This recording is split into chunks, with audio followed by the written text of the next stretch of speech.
es Entrevista Verdadera, hacemos el programa como siempre aquí en la red. Vamos a hablar con el sociólogo, además él es especializado en temas de derechos humanos, ha hecho muchas publicaciones en distintos temas, pero siempre mirando de alguna manera momentos específicos de la historia de Chile. Es Felipe Portales que está con nosotros y nos trae este libro, que ya va en una segunda edición, Historias desconocidas de Chile. Felipe, ¿cómo está? Muchas gracias por acompañarnos. No, gracias a ustedes. Muy buenas noches. Antes de entrar a varios de los relatos, y que muchos de ellos son efectivamente desconocidos, quiero preguntarle por qué hoy día conocemos tanto de historia desconocida, o historia secreta, o historia oculta de Chile. ¿Qué es lo que pasa? ¿Nos enseñaron una historia, pero existía otra?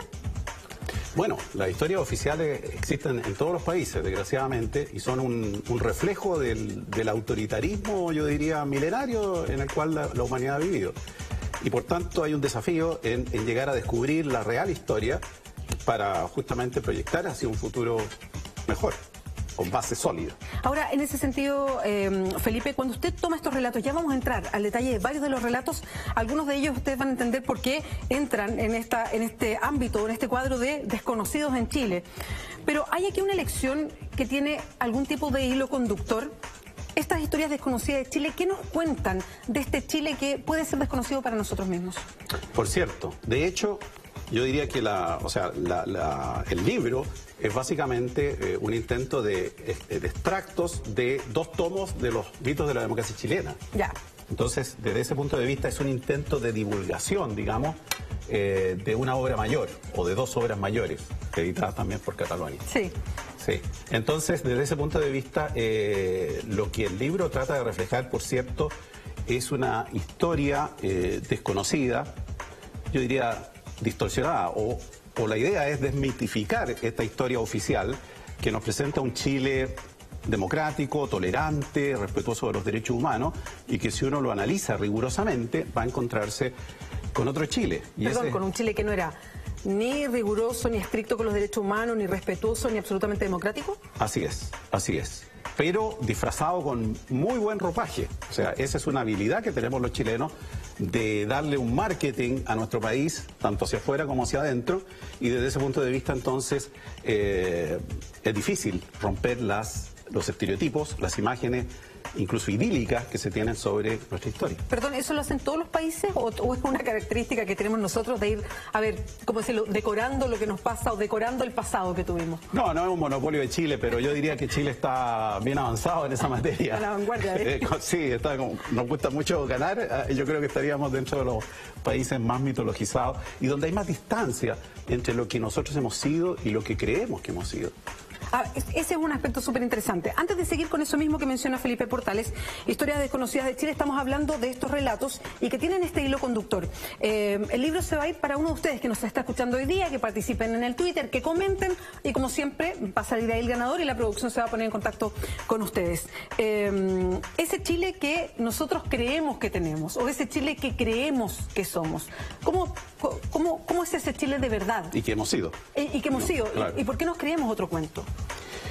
Bueno, yo creo que ahí nosotros, por nuestra historia, hemos tenido un autoritarismo quizás hasta más profundo que el resto de América Latina. No nos olvidemos que tuvimos una guerra de Arauco, que no tuvieron los otros países de América Latina, una resistencia permanente de sectores del pueblo mapuche, y eso condicionó la creación de una sociedad fuertemente militarizada y autoritaria. Durante siglos tuvimos, no quizás guerra abierta, pero de alguna manera un conflicto latente o manifiesto entre el Estado chileno, la Capitanía General de Chile en rigor, y los mapuches que se resistían. Eso va a marcar profundamente la historia de Chile posterior. Además, la lejanía del territorio hace que la corona española tuviera mucho menos control de lo que pasaba en ese remoto territorio al final de los dominios hispanos. Entonces era mucho más difícil las teóricas leyes de Indias, que tampoco se aplicaron mucho en el resto de América Latina, pero era mucho más difícil todavía lograr que se aplicaran en Chile. El despojo del territorio fue mucho mayor en Chile. Y otro elemento también muy importante, que es especialmente grave en Chile, es el hecho de que las mujeres españolas llegaron después y en menos cantidad. Entonces la mezcla étnica que se produjo en Chile fue mucho más traumática, porque eran relaciones cuasi violatorias, en último análisis, entre un hombre español y una mujer indígena. Y eso es algo muy fuerte y es algo que también nos ha marcado mucho. Felipe, cuando uno, y por eso quiero recoger perdón, quiero recoger la frase, cuando uno mira hacia atrás, sobre todo en la época previa al golpe militar, hay una mirada, lo voy a poner así, puede sonar no preciso o demasiado duro, pero hay una mirada romántica de este Chile, y se habla de un Chile que tenía una vocación muy democrática, distinto al resto de los países de América Latina, que era un país que iba muy avanzado, que tenía un aprecio por las discusiones, la elección, lo que pasaba a nivel parlamentario, que había tradición de partidos políticos, y se mira como el golpe militar, como un retroceso de no sé cuántos años respecto a cómo éramos. ¿No éramos realmente así? Yo creo que no. Evidentemente que habían elementos positivos, no era todo negativo. Pero claramente, si uno analiza con rigor lo que fue el siglo XIX a partir de la independencia, se estableció una virtual monarquía absoluta, bajo ropaje democrático. El presidente de la República hasta 1891, prácticamente a través del control del sistema electoral, nombraba al Congreso, a través del Consejo de Estado que lo designaba, nombraba a los jueces, y nombraba al sucesor a través del mismo control del sistema electoral. Era un monarca absoluto rotativo, digamos. Y eso dura... claro. Con elecciones, pero con todo el poder. Todo el poder concentrado. Y eso, claro, en 1891, con la guerra civil, eso se termina. Se crea una república oligárquica, pero muy restrictiva, ahora ya basada en el cohecho, en el acarreo de los inquilinos, para distorsionar el voto popular, que siempre existía, el voto popular, supuestamente como fuente del poder y legitimadora del poder, pero era profundamente distorsionado, y eso siguió después del año 25. Ahora, ¿para qué decir la Constitución del 25?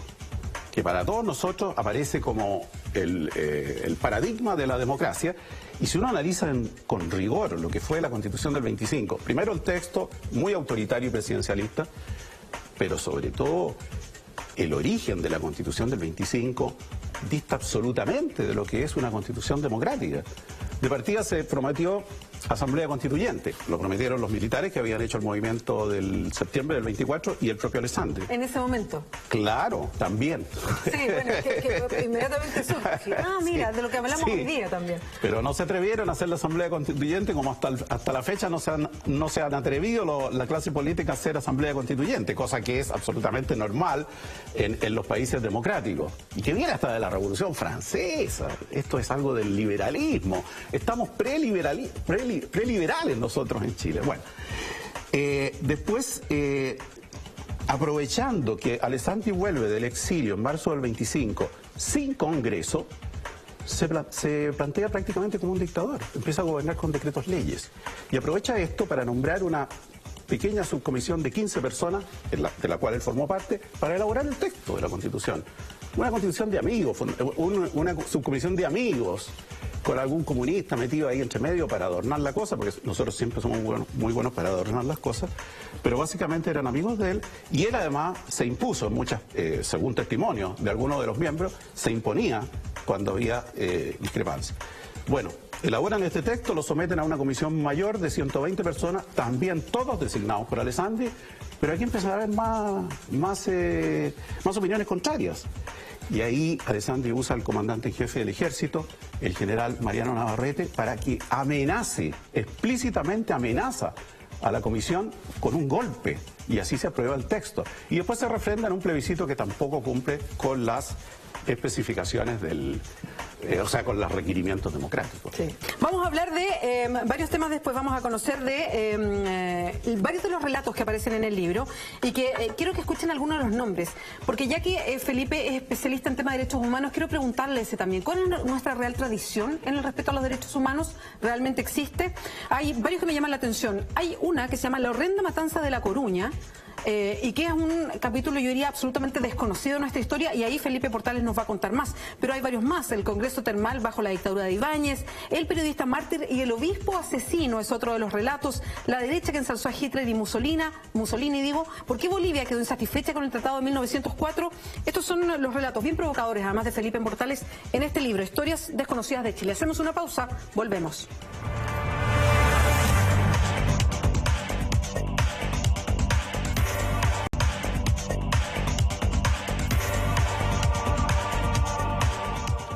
Entrevista verdadera Estamos conversando con el sociólogo, investigador, escritor Felipe Portales a propósito de este libro, Historias desconocidas de Chile. Vamos a pasar a varios de esos relatos por preguntas que quedaron pendientes con Felipe.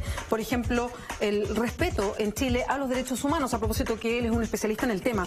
Y quería preguntarle por una historia en específico que a uno le llama la atención, porque dice la horrenda matanza de La Coruña, y la verdad es que yo no tengo el registro en la cabeza de una matanza, tampoco una referencia a La Coruña. ¿De qué se trata esto? ¿Cuándo pasó, Felipe? Esto pasó junto con esta amenaza para que se aprobara la Constitución. Eso lo hace más terrible todavía. En junio, la amenaza fue en julio, en junio viene una matanza en oficinas salitreras del norte, provocada el origen remoto fueron conflictos por la aplicación de la legislación sindical, pero en la práctica hubo una masacre. Según la embajada británica, entre 600 y 800 trabajadores pampinos fueron masacrados. Según otras fuentes, más de 1000 o incluso 2000. En todo caso, se convertiría en la segunda mayor masacre puntual de la historia de Chile después de la de Santa María de Iquique. Que es la que uno tiene habitualmente en la cabeza, es la que conocemos. Correcto.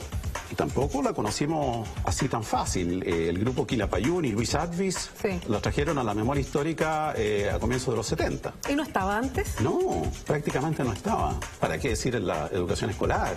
Algunos textos por ahí perdidos, pero no estaba en la memoria colectiva. Y la masacre de La Coruña todavía ni siquiera está en la memoria colectiva, siendo que fue tan grave y que significó además que tanto Alessandri como Ibáñez, que era el ministro de la guerra, como se llamaba en ese tiempo, le mandan sendas felicitaciones al general Florentino de la Guarda, que fue el que lideró esta masacre terrible, y los historiadores chilenos en general, hay excepciones por cierto, la han, yo diría, ocultado, ya no omitido. Es fuerte decir eso, pero ¿por qué, Felipe?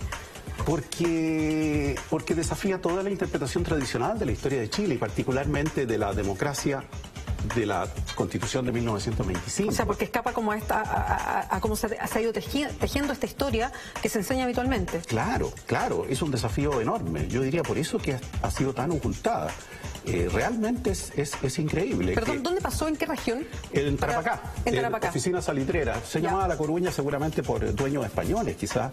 Le pusieron La Coruña, habían varios nombres, se dio en varios, pero fundamentalmente en La Coruña, después de una toma de mineros de la oficina. Y esto fue terrible, absolutamente terrible. Y además fue coetáneo con la imposición de la Constitución del 25. Uno no deja de hacer paralelo, evidentemente que los textos son diferentes, las realidades son diferentes, pero curiosamente la Constitución del 80 tuvo muchas similitudes aparentes con la forma como se impuso la Constitución del 25. O sea, con el entorno que ayuda a que finalmente se apruebe la norma, digamos. Y con que haya sido un dictador, con una comisión designada a dedo, con la amenaza militar, y con un plebiscito trucho, como se dice hoy. Felipe, hay otro relato que se llama El periodista mártir y el obispo asesino. A mí me llamó la atención esa historia a propósito del tema. Alucinante. A ver, ¿de qué se trata? Es muy interesante porque plantea hasta qué punto la amnesia está muy presente, digamos, o ausente, no sé cómo decirlo, pero en fin, en la historia de Chile. El tiempo es 1932, la dictadura de Dávila. Se separa a unos detenidos que venían del norte, los separa el prefecto de Valparaíso, Alberto Rencoré, y lo hace desaparecer. Luego de caída la dictadura de Dávila, hay un periodista muy notable que se llama Luis Mesa Bell, que había sido muy joven ya, director del Correo de Valdivia, editor de La Nación, y ahora era director de un semanario que se llamaba Weekend. Nada que ver con el weekend hoy día del... No, pero igual, con I. Pero también un weekend, pero nada que ver con el cuerpo de espectáculo. No, claro, por supuesto que no. Otra cosa, ya. Era un semanario, yo diría que debe haber sido el primer semanario de investigación periodística, de denuncia muy interesante, que denunciaba sobre todo los excesos o las violaciones de derechos humanos, más que excesos, que hacía la sección de investigaciones. Todavía no era servicio de investigación, era sección de investigaciones dependiente de Carabineros. Pocos años después se establece como servicio. Y insiste en la denuncia. Y empieza a investigar y empieza a culpar a Rencoré. Y lo empieza a denunciar. Y empiezan a haber represalias, hasta que al final matan a Luis Mesa Bell. Lo matan. Se descubre su cadáver al día siguiente. Y justamente el día que lo matan se descubre el cadáver se me olvidó nombrar a Alberto Navalón Aedo, era el profesor que había sido detenido y desaparecido. Y gracias a la investigación de Luis Mesabel, el juez da con el cadáver fondeado en la bahía de Valparaíso. Al final un juez militar condena a Rencoré a 12 años de cárcel y a sus secuaces a 10. Después lo amnistía Alessandri, a través de una ley de amnistía, logra la amnistía de Rencoré. Entre tanto, el asesinato de Mesabel fue investigado y se condenó solo a sus autores materiales, pero ellos dijeron que esto había sido fraguado por alto mando de la sección de investigaciones, y en esa reunión también había estado Rencoré, en la reunión en la cual se determinó dar muerte a este periodista Luis Mesabel. Entonces hubo dos asesinatos de Rencoré, por así decirlo, el de Ana Balón y el de Luis Mesabel. Bueno, después de ser amnistiado, pocos años después entra al seminario de Santiago, se convierte en sacerdote, curiosamente con fama de progresista en materia social. Después es nombrado obispo en el año 58 y termina su carrera como arzobispo de Puerto Montt. Renuncia curiosamente el año 69, cuando todavía tenía 62 años, en forma misteriosa según algunos. Se va a Constitución. Curiosamente también después del golpe se convierte en ferviente pinochetista y rompe con muchos de los sacerdotes que habían sido progresistas y que lo habían de alguna manera acompañado en su carrera. Nunca reconoció sus crímenes, nunca menos se arrepintió. La Iglesia Católica tampoco, nunca lo ha reconocido, y lo que es más impactante es que nadie en Chile sabe de este caso, que fue realmente impactante. Entonces, incluso más, Mónica Echeverría, en un libro que hizo, se acercó a dignatarios eclesiásticos a fines de los 90 para preguntarle por el caso, y o se corrieron o se molestaron incluso por escarbar en este pasado. Felipe, ¿dónde están estas historias desconocidas? ¿Dónde está el registro, por ejemplo, de la matanza de La Coruña? ¿Dónde lo he encontrado? ¿Dónde está todo este registro de la historia de Rencoré, que después se transforma en obispo y que termina en la alta jerarquía de la Iglesia Católica con todo este trasfondo? ¿Dónde se ubican? ¿Dónde están esas palabras? No, la matanza de La Coruña es registrada, por ejemplo, por contemporáneos como Carlos Vicuña Fuentes, como Carlos Charlín, el libro La tiranía en Chile, el libro del avión rojo a la República Socialista, libros que tuvieron su éxito, pero que, claro, no llegan a la generalidad de la gente. Después el caso de Rencoré y otros historiadores también lo han tratado, sobre todo los historiadores críticos, Julio Pinto, en fin, Gabriel Salazar, y de los tradicionales, Gonzalo Vial solamente. Pero en general, la historiografía chilena la omite completamente. Del caso de Rencoré también hay menciones en libros, por ejemplo, en un libro de Hernán Milla, en La Sagrada Familia, en el libro el libro de Mónica Echeverría, Crónicas Vedadas. O sea, ha salido el libro, pero no ha pescado, digamos, en la opinión pública el tema y su importancia. Ahora, evidentemente, Felipe, algo está pasando hoy día, que de hecho el otro día alguien destacaba que de los libros de esta, que aparece siempre en la publicación, de los 10 libros más vendidos en Chile, de ficción y no ficción, que hace poquito los de no ficción eran todos de autores chilenos. Y yo diría que el 80% eran de mirarnos a nosotros mismos, de aspectos distintos de la historia, desconocidos, ocultos, misteriosos. Le podemos poner distintas fórmulas, pero que apuntan a eso, a esta historia que no conocemos, a leernos de una manera distinta. ¿Por qué hoy día pasa esto? Porque hoy día hay un interés en esto. ¿Tendrá que ver o habrá, y ahí le pregunto como sociólogo, un vaso comunicante con lo que nos pasa hoy día en Chile, donde hay una sociedad que está más despierta, que busca sus derechos, que sale a la calle? ¿Tiene algo que ver con eso? Yo creo que sí, hay una sociedad que está con una profunda desazón, pero muy desorientada al mismo tiempo. Entonces yo creo que es el caldo de cultivo ideal para justamente tratar de entendernos. Porque en el fondo la historia, ¿qué es? Es entendernos. O sea, la historia es la configuración de la identidad, tanto a nivel personal como a nivel social o nacional. Entonces el desconocimiento de nuestra historia es algo que nos limita absolutamente. Y yo creo que de alguna manera, intuitivamente, quizás la gente está entendiendo que el problema viene de muy atrás, que tiene concepciones míticas que le impiden conocerse como sociedad. Y yo creo que eso puede ser uno de los factores, al menos, que explique este interés tan grande, como tú dices, en estos temas de historia. Y también hay que reconocer y hay que agradecer a Jorge Baradit porque realmente lo que él ha hecho es abrir un surco desde una perspectiva de escritor, pero además con una perspectiva crítica y que ha llegado al gran público. Y eso hay que agradecerlo desde el punto de vista de los que están estudiando la historia y que quieren aportar en eso, por supuesto.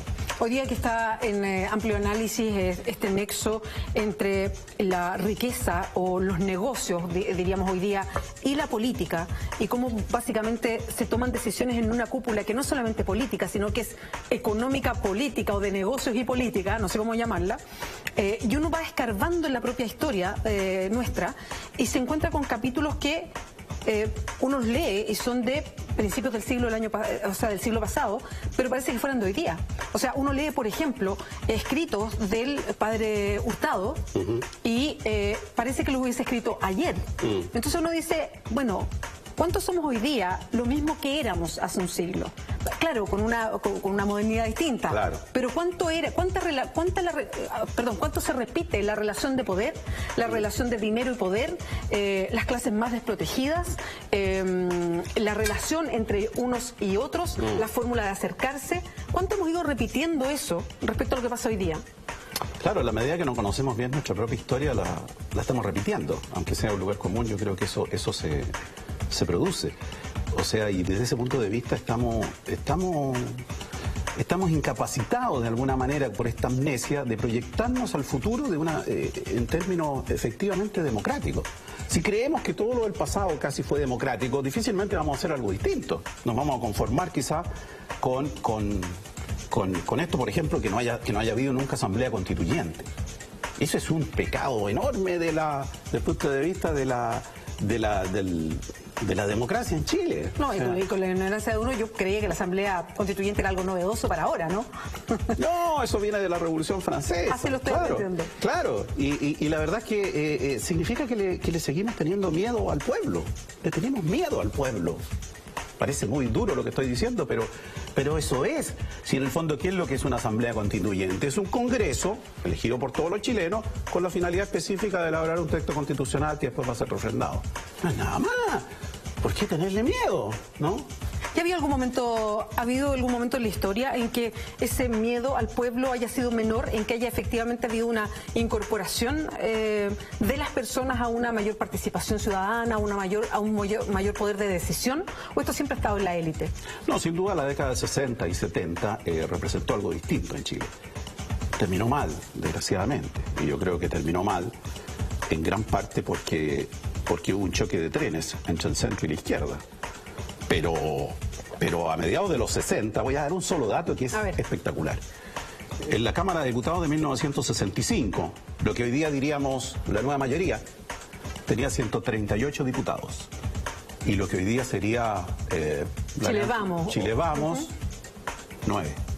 138 diputados de centro izquierda, 9 diputados de derecha. 1965. 8 años después se produce el golpe militar. ¿Qué pasó ahí? O sea, hay un fracaso evidente de la centroizquierda, pero ciertamente ese fue un periodo en el cual se hicieron cambios fundamentales, la reforma agraria, se vislumbró un futuro distinto. Se logró una democracia efectiva porque hasta el año 58 el sistema electoral era con voto de partido que permitía el cohecho, la compraventa de votos y el acarreo de los inquilinos. Por lo tanto, si bien es cierto, eso no influía tanto en las elecciones presidenciales, sí influía en las parlamentarias. Entonces la derecha seguía conservando una mayoría parlamentaria distorsionada en el fondo, pero que le permitía bloquear cambios. Entonces, solamente yo creo que técnicamente podemos hablar de democracia política a partir de 1958, en que hay voto universal, secreto, efectivo. Y eso dura 15 años.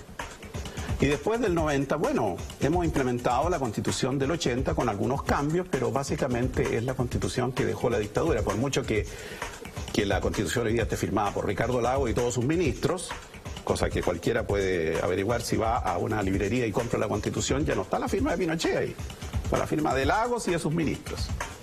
Felipe Portales, muchas gracias por acompañarnos hoy día, por contarnos más y hacernos partícipe de esto, las historias desconocidas de Chile. Muchas gracias. No, muchas gracias a ustedes. Y recuerden que el libro se va a uno de ustedes que está tuiteando a esta hora para el programa. Nosotros a un resumen de noticias. Pokémon Go cobra su primera víctima en Chile. En Rancagua, un joven de 18 años jugaba la famosa aplicación virtual cuando un menor intentó robarle el celular. La víctima opuso resistencia y el atacante lo apuñaló en el corazón. La PDI informó que se trataría de la primera muerte de esta índole.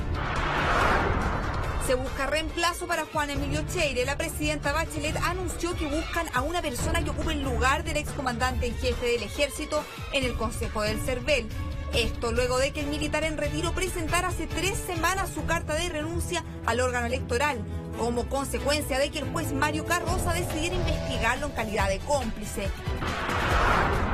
Marco Enrique Sominami nuevamente salpicado en el caso de SQM.